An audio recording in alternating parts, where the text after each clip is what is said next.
Canadian stock market has taken a hit thanks to China's worst stock market performance since 2007.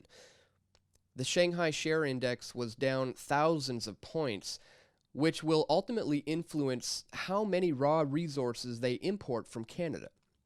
Now, in the last few weeks, the Chinese economy has lost $3.2 trillion in equity. I mean, forget Greece. China may very well be ground zero in the economic collapse. But certainly, China is not going to be left in the dust. China owes nearly $1 trillion in U.S. Treasury debt. The U.S. has over $16 trillion in outstanding debt, most of it held by the banks like Goldman Sachs, J.P. Morgan, Citibank, and Bank of America. About 7.5% of the U.S. debt is held by China, but that is a significant percentage to cause some major headwinds for the U.S. economy. The Pentagon isn't worried, however. 2 years ago, they did a study, and they found that attempting to use U.S. Treasury securities as a coercive tool would have limited effect and likely would do more harm to China than to the United States. Of course, this is the same kind of argument that you hear from the media pundits and all of the stooges for the establishment, that China needs to export to America for some reason, because somehow if the Chinese people aren't able to consume themselves, it must be the job of the American economy to consume what the world produces while paying for it in debt.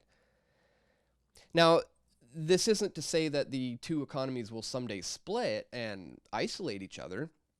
I mean, we are in the age of global government, like it or not. And it's really just a matter of time until the red carpet is rolled out and the ribbon is cut. But in the meantime, there is this failure of the fiat debt-based system that the elites are trying to maneuver their way out of. And Chinese authorities have been very active in the economy, literally trying to centrally plan their way out of this mess. And meanwhile, Canada has only really felt the residue effects with the lower price for oil and slowing demand from China.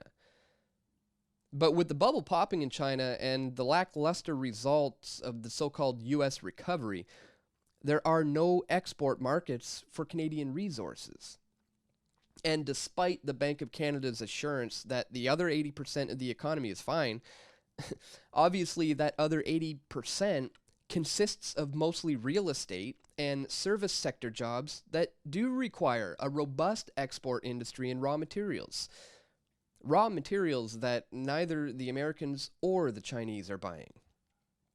So, Canada is not going to escape the economic collapse. It's really just a question of how severe is it going to be for the average Canadian. And additionally, how are governments going to react? With the rise of the far-left NDP in the polls, I'm sure we can expect the same kind of government intervention into the marketplace that the Chinese are currently doing. And of course, the only real problem that's plaguing the economy is the monetary system itself. You know, you get rid of this debt-based fiat digital system and allow Canadians to voluntarily exchange with one another without the rules and regulations of busybody bureaucrats. If we were to allow for that, then this economic depression would be over sooner than later.